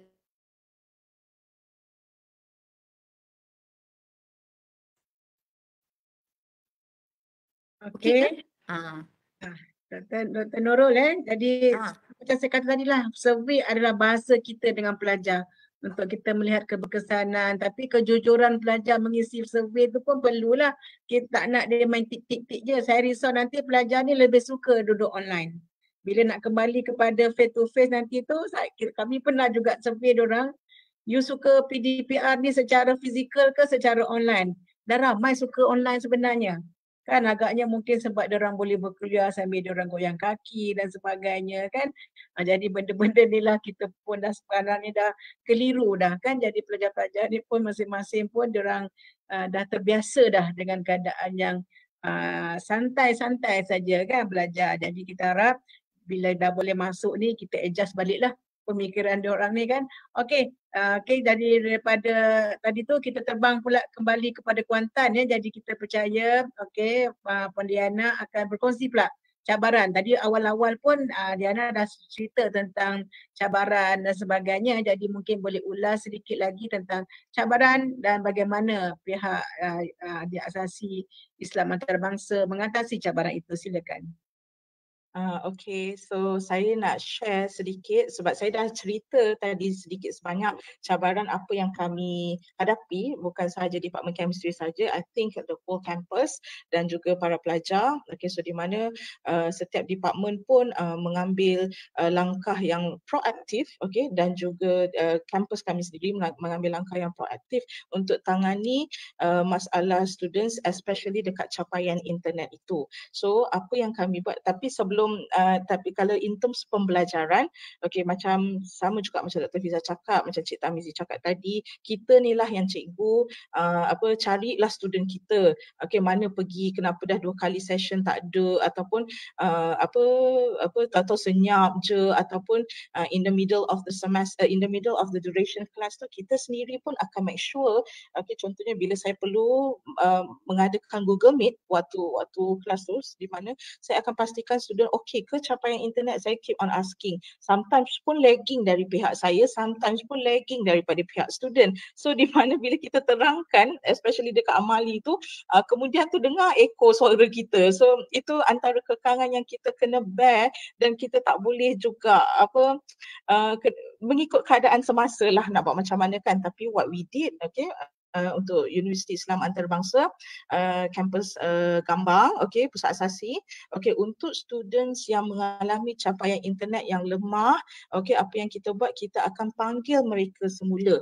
Kita akan panggil mereka semula duduk di kampus sebab di kampus, okay, so all the facilities ada, so wifi ada, okay, so mereka dalam kuantiti yang sedikit tidak banyak, okay, kita panggil mereka balik duduk kampus, okay, so if you need to the internet ataupun nak pergi ke library, okay, so you boleh, you ada, dan lebih selesa kiranya sebab kadang-kadang kita mengambil kira situasi student sendiri, okay, kadang-kadang tidak selesa berada di rumah dan sebagainya, tempat mungkin tempat belajar kurang kondusif, okay, so kita memberi option kepada mereka baliklah ke kampus, duduklah di kampus dan belajar, okay, so mengikut SOP yang dibenarkan, okay, so contohnya satu bilik tu kita akan letakkan 2 orang sahaja contohnya, so you have tempat yang kondusif, so you boleh belajar, ikutlah kelas seperti biasa.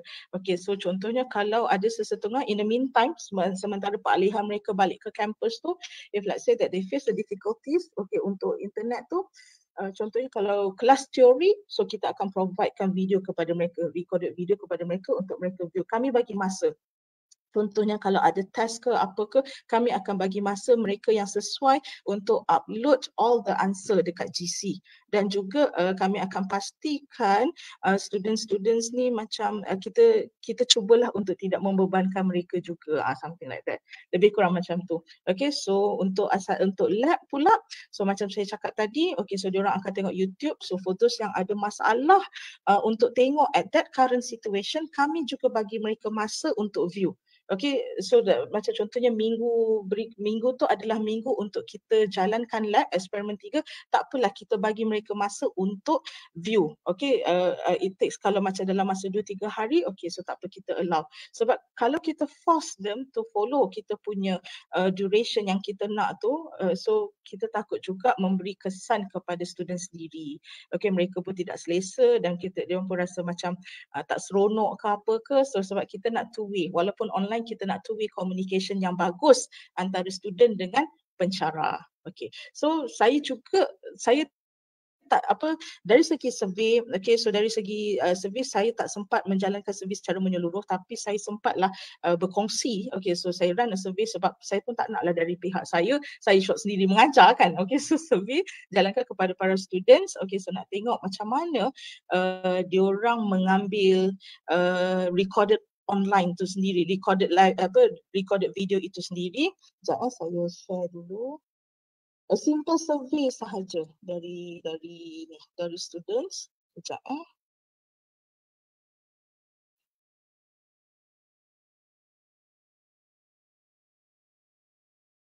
Okay. Nampak tak? Nampak kan? Okay, so ini adalah ini adalah untuk student saya sendiri. Okay, so di mana saya tanya dia sama ada pre-recorded video tu adakah membantu mereka to understand the objective of the experiment. So ada 44 responses, so around 52% cakap strongly agree. Okay, so ada 40.9% cakap agree dan ada segelintir disagree dan ada segelintir yang strongly agree. Tapi secara puratanya dia duduk dekat bawah agree, ada strongly disagree, ada sedikit. Okay, so secara puratanya dia akan duduk di bawah strongly agree. So di mana dapat membantu, alhamdulillah dapat membantu para pelajar during this pandemic untuk memahami amali mereka yang sepatutnya mereka hands on sendiri. Okay, di mana tadi saya ada share juga tentang virtual lab yang kami jalankan. Okay, untuk semester ni masih lagi ongoing sebab ada 4 eksperimen, ada 4 labs. So sekarang ni kami berada di lab yang ketiga. Okay, saya juga menjalankan survey sedikit untuk tengok apa feedback daripada students ni, did they enjoy the virtual lab. Okay, sebab kita nak make sure that students seronok dalam learning process.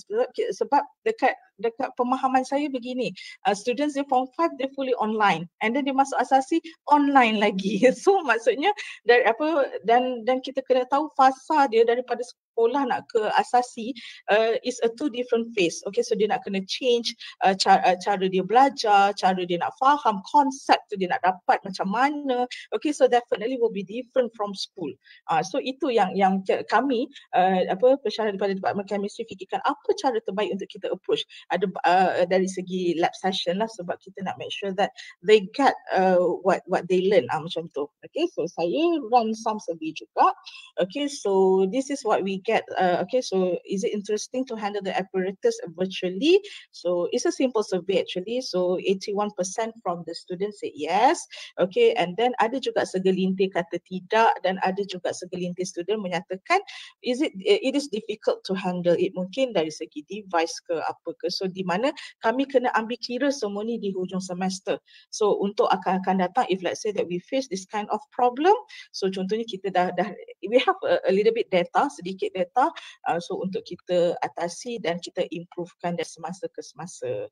But somehow kita semua pun looking forward untuk budak pun mungkin tengah lebih excited untuk datang ke kampus dan belajar secara face to face dengan pencara. Saya rasa but this is the backup plan that we have if let's say that akan datang kita berjumpa lagi dengan suasana seperti ini. So we have the experience already dan kita kena improvekan dari pihak kami dan juga untuk menyampaikan ilmu kepada student-student kita. Okay, so itu sahaja sedikit sebanyak sharing daripada saya lah tentang macam mana kita atasi. Okey, terima kasih. Jadi saya rasa bahasa yang samalah yang kita gunakan. Jadi pelajar-pelajar ni dulu mungkin tak biasa dengan survey-survey. Sekarang ni survey itulah sebenarnya yang menyampaikan apa yang mereka simpan, apa yang mereka rasa kan. Jadi saya rasa kita ketiga-tiga universiti mempunyai cara yang sama kan, lebih kurang sama bagaimana kita menangani isu dan cabaran tadi ya. Jadi kalau pelajar tadi tu bermasalah bukan sebab masalah-masalah tentang internet tetapi diri dia yang bermasalah tu, so dia orang tu kenalah sedar diri kan. Nanti dia bila dapat result semester pertama nanti tu baru dia akan rasa menyesal kan. Okey, sebelum kita pergi kepada last slot di mana kita akan bertanya jawab soalan-soalan yang ada di chat room, saya ingin share satu short video lah. Short video, okay, jadi mungkin kita sambil-sambil tu boleh minum sekejap. Nampak Cik Tamizi can see my video? Okay, boleh. Nampak ya? So sekejap aja video ni 23 minit ni. Apa khabar? Selamat pagi. Good morning. Harapan cikgu semua hari ini sihat-sihat dan ceria-ceria selalu. Hari ini merupakan hari persekolahan kita untuk sesi 2000. Nate ayat. Okey, jadi gitulah. Begitu. Assalamualaikum semua. Apa khabar?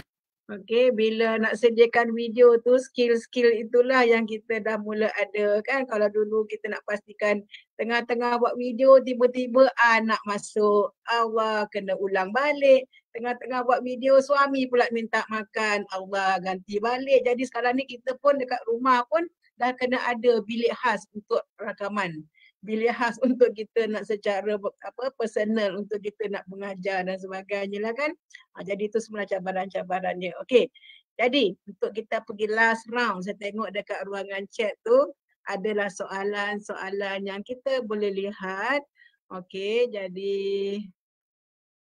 ada link kehadiran. Okey, jadi kita akan berikan link kehadiran nanti. Jadi saya minta nanti mungkin urus setia daripada asal sistem boleh sediakan link kehadiran untuk kita share.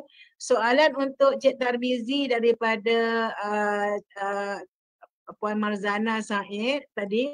Salam, dalam amali secara hybrid, adakah pelajar yang berada di rumah hanya melihat rakan-rakan di makmal melakukan amali atau mereka pun membuat amali di rumah? Memandangkan mereka tak ada peralatan kat rumah tu. Jadi mulalah kuali, periuk, mak semua akan digunakan. Jadi kalau nak guna tu macam mana Cik Tarmizi? Walaupun Cik Tarmizi dah jawab, tetapi alang-alang kita ada suara di dalam sesi ini, bersuaralah Cik Tarmizi. Bagaimana sebenarnya perjalanan amali hybrid itu dijalankan? Silakan Cik Tarmizi. Ya, untuk soalan ni sebab eksperimen yang dijalankan tu melibatkan bahan kimia. Jadi sebenarnya kita tak boleh nak bagi asid ataupun nak bagi soda metal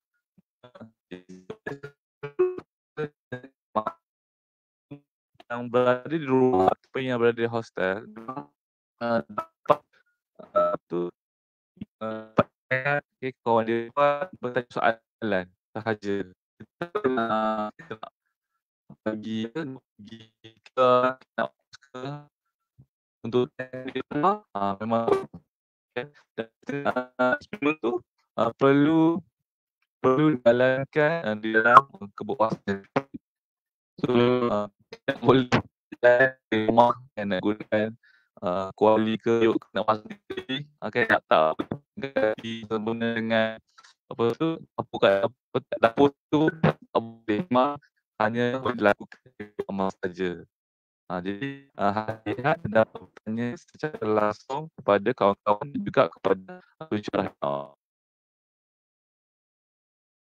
Okey.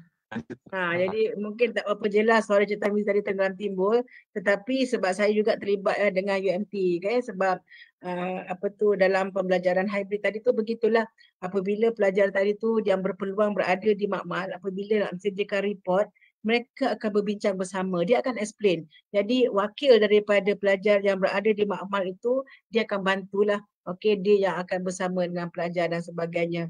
Dan kalau kita melihat last semester, pelajar asasi semester kedua mereka sudah berada di makmal. Jadi dapat tak rasalah satu semester yang berada di makmal. Tak adalah secara setiap satu sesi itu dia tak dapat kan. Okey, jadi soalan yang kedua daripada Dr. Nurul Najidah ditanya kepada IUM, CFS IUM, dia tanya berapa agaknya kos setiap modul virtual lab yang digunakan tu. Tadi kan kita lihat ada yang menggunakan daripada pembekal kan, daripada buku tu. Agaknya berapakah kos setiap modul virtual lab tu? Ya, Dr. Nurul Najidah bertanya kepada IUM. Okey, terima kasih dengan soalan Dr. Nurul Najidah. Okey, so berkenaan dengan virtual lab modul yang Department Chemistry gunakan untuk SEM ni, okey, so dia datang sekali dengan package textbook yang kami beli daripada supplier. Okey, so dia datangkan secara percuma. Okey, so bila kita beli textbook tu, so dia datang sebab dekat textbook tu sendiri, okey, so dia ada smart textbook as well. Okey, dan dia ada apa yang kita panggil dia ada satu sistem yang dipanggil Connect system. Dekat dalam tu ada virtual lab yang kita boleh pilih topik. So dia tengok subjek apa. Semua subjek ada. Subjek chemistry ada, subjek physics, subjek chemistry and also subjek biology yang saya perasan lah. Okay. So and then dekat situ kita pilih saja topik that nearer ataupun closest to our syllabus for our topic at that semester. Okay, so untuk cost pula cuma maksudnya kami membayar textbook tu and it comes with the package of a virtual lab. Kami membayar harga textbook tu. So textbook yang kami gunakan, textbook Superbook tu adalah RM100. Dan Okey, dia datang package sekali dengan smart book dan juga connect system di mana dekat dalam tu ada virtual lab yang students boleh explore, dan juga ada bank-bank soalan dekat dalam connect tu yang di mana para pensyarah pun boleh explore untuk dapatkan soalan-soalan yang kita boleh gunakan dalam proses pengajaran. Okay, nampaknya pembekal kan, supplier pun diorang pun nak kena up to date jugalah, dia kena ikut peredaran semasa kan. Okey, jadi saya harap Dr. Nurul Majidah dapat jawapan dia. Boleh saya tambah sedikit? Boleh. Okay, so untuk student yang terkesan ketika ini, kami faham ada sesetengah student yang terkesan. Okay, so untuk mereka ada sponsorship untuk under students yang terkesan di mana kami providekan textbook dan juga modul tu secara percuma untuk pelajar-pelajar yang terkesan semasa waktu pandemik ini.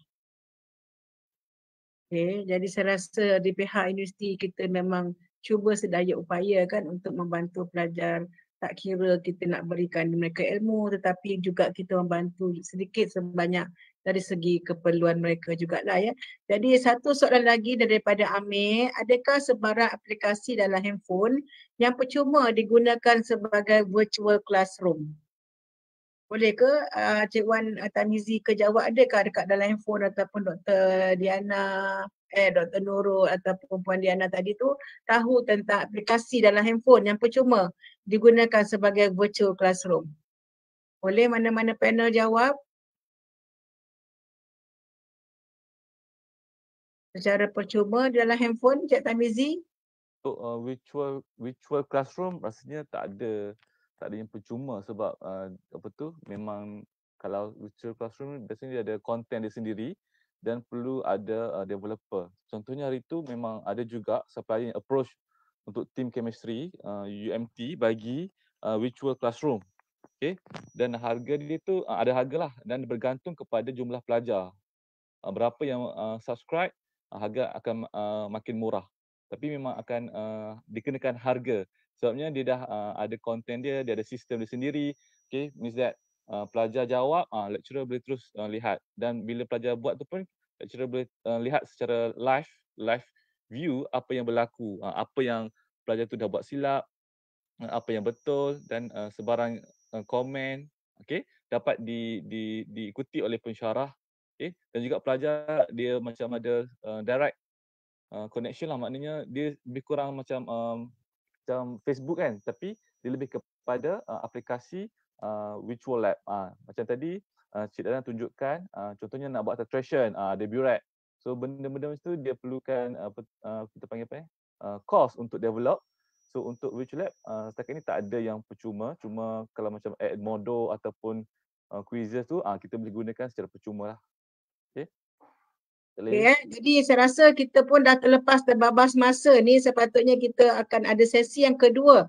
Jadi kita akan berterusan ya. Jadi kalau boleh semua ni masih setia menunggu kerana kita akan ada lagi 3 orang panel yang akan berkongsi. Jadi dengan itu saya ingin mengucapkan ribuan terima kasih kepada Cik Wan Tamizi daripada Pusat Asas Sistem UMT. Okey, kemudian terima kasih kepada Dr. Nurul Firza daripada Asasi UiTM Dengkil, dan juga kepada Cik Nordiana daripada Asasi IIUM daripada Kuantan, daripada Dengkil dan daripada Kelantan. Cik Tamizi patutnya berada di Terengganu tetapi beliau merentas cuti panjang sebab kita minggu depan pun cuti.